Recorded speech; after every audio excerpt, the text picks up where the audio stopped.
जय श्री राम, जय श्री कृष्णा, राधे राधे। आप सभी को आज रामनवमी की बहुत बहुत शुभकामनाएं। आप सभी ने अपने अपने घरों में बहुत धूमधाम से और अच्छे से राम जन्म उत्सव का आयोजन किया होगा। आगे चलते हैं। कल हमने जाना था कि दोनों राजकुमार और राजकुमारी जानकी को रथ में चढ़ाकर वन के लिए प्रभु निकलते हैं।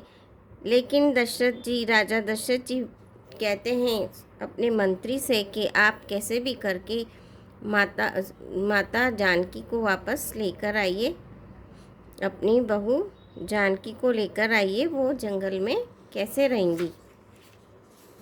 आगे चलते हैं। पाई रह जाय सुनाई सिरु रथु अति वेग बनाई, गयो जहाँ बाहिर नगर सिय सहित दो भाई। सुमंत्र जी राजा की आज्ञा पाकर सिर नवाकर और बहुत जल्दी रथ जुड़वाकर वहाँ गए जहाँ नगर के बाहर सीता जी सहित दोनों भाई थे। तब वहाँ पहुँचकर सुमंत्र ने राजा के वचन श्री रामचंद्र जी को सुनाए और विनती करके उनको रथ पर चढ़ाया। सीता जी सहित दोनों भाई रथ पर चढ़कर हृदय में अयोध्या को सिर नवाकर चले। श्री रामचंद्र जी को जाते हुए और अयोध्या को अनाथ होते हुए देखकर सब लोग व्याकुल होकर उनके साथ हो लिए। कृपा के समुद्र श्री राम जी उन्हें बहुत तरह से समझाते हैं तो वे अयोध्या की ओर लौट आते हैं, परंतु प्रेमवश फिर लौट आते हैं। अयोध्या पूरी बड़ी डरावनी लग रही है, मानो अंधकारमयी काल रात्रि हो। नगर के नर नारी भयानक जंतुओं के समान एक दूसरे को देखकर डर रहे हैं। घर शमशान, कुटुंबी, भूत प्रेत और पुत्र, हितैषी और मित्र मानो यमराज के दूत हैं। बगीचों में वृक्ष और बेलें कुमला रही है। नदी और तालाब ऐसे भयानक लगते हैं कि उनकी ओर देखा भी नहीं जाता। करोड़ों घोड़े, हाथी, खेलने के लिए पाले हुए हिरन, नगर के गाय, बैल, बकरी आदि पशु, पपीहे, मोर, कोयल, चकवे, तोते, मैना, सारस, हंस और चकोर। श्री राम जी के वियोग में सभी व्याकुल हुए, जहाँ तहाँ ऐसे चुपचाप स्थिर होकर खड़े हैं मानो तस्वीर में लिखकर ही बनाए हुए हों। नगर मानो फलों से परिपूर्ण बड़ा भारी सघन वन था। नगरवासी सब स्त्री पुरुष, बहुत से पशु पक्षी थे। अर्थात अवधपुरी अर्थ, धर्म, काम, मोक्ष चारों फलों को देने वाली नगरी थी और सब स्त्री पुरुष सुख से उन फलों को प्राप्त करते थे। विधाता ने केकई को भीलनी बनाया, जिसने दसों दिशाओं में दूसर दावाग्नि भयानक आग लगा दी। श्री रामचंद्र जी के विरह की इस अग्नि को लोग सह न सके। सब लोग व्याकुल होकर भाग चले। सबने मन में विचार कर लिया कि श्री राम जी, लक्ष्मण जी और सीता जी के बिना सुख नहीं है। जहाँ श्री राम रहेंगे वहीं सारा समाज रहेगा। श्री रामचंद्र जी के बिना अयोध्या में हम लोगों का कुछ भी काम नहीं है। ऐसा विचार दृढ़ करके देवताओं को भी दुर्लभ सुखों से पूर्ण घरों को छोड़कर सब श्री रामचंद्र जी के साथ चल पड़े। जिनको श्री राम जी के चरण कमल प्यारे हैं, उन्हें क्या कभी विषय भोग वश में कर सकते हैं। बच्चों और बूढ़ों को घरों में छोड़कर सब लोग साथ हो लिए। पहले दिन श्री रघुनाथ जी ने तमसा नदी के तीर पर निवास किया। प्रजा को प्रेमवश देखकर श्री रघुनाथ जी के दयालु हृदय में बड़ा दुख हुआ।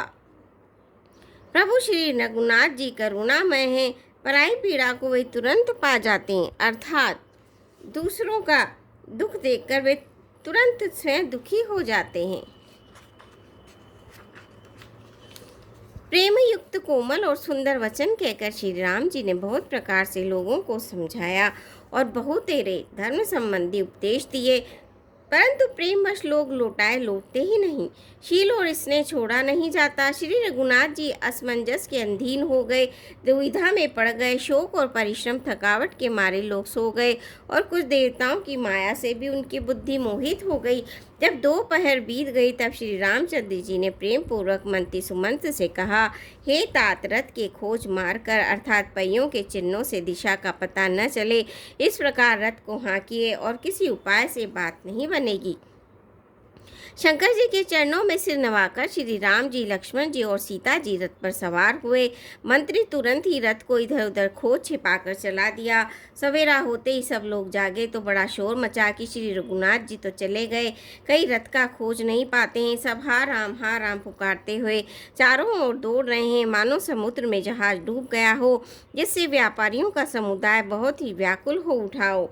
वे एक दूसरे को उपदेश देते हैं कि श्री रामचंद्र जी ने हम लोगों को कलेश होगा यह जानकर छोड़ दिया है। वे लोग अपनी निंदा करते हैं और मछलियों की सराहना करते हैं, कहते हैं श्री रामचंद्र जी के बिना हमारे जीने को धिक्कार है। विधाता ने यदि प्यारे का वियोग ही रचा तो फिर उसने मांगने पर मृत्यु क्यों नहीं दी।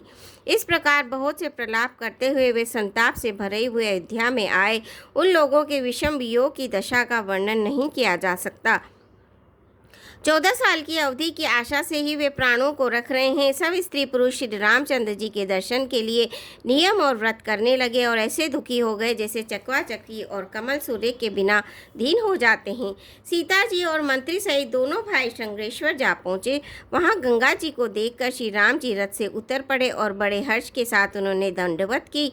लक्ष्मण जी, सुमंत्र जी और सीता जी ने भी प्रणाम किया। सबके साथ श्री रामचंद्र जी ने सुख पाया। गंगा जी समस्त आनंद मंगलों की मूल है, वे सब सुखों को करने वाली और सब पीड़ाओं को हरने वाली है। अनेक कथा प्रसंग कहते हुए श्री राम जी गंगा जी की तरंगों को देख रहे हैं। उन्होंने मंत्री को, छोटे भाई लक्ष्मण जी को और प्रिया सीता जी को देव नदी गंगा जी की बड़ी महिमा सुनाई। इसके बाद सबने स्नान किया, जिससे मार्ग का सारा श्रम थकावट दूर हो गया और पवित्र जल पीते ही मन प्रसन्न हो गया। जिनके स्मरण मात्र से बार बार जन्मने और मरने का महान श्रम मिट जाता है, उनको श्रम होना यह केवल लौकिक व्यवहार नर लीला ही है। शुद्ध सचिदानंदमय कंद भानुकुल केतु, चरित करत नर अनुहरत संस्कृति सागर से तुसियापति रामचंद्र की जय। पवन पुत हनुमान की जय। मंगल भवनीय मंगलहारी, दबौ सुदशरथ अजिर बिहारी। दीन दयाल विरद संभारी, हरौ नाथ मम संकट भारी। श्रोताओं, आज के लिए बस इतना ही। कल फिर आपसे भेंट होगी। आपको रामनवमी की बहुत बहुत शुभकामनाएं। धन्यवाद।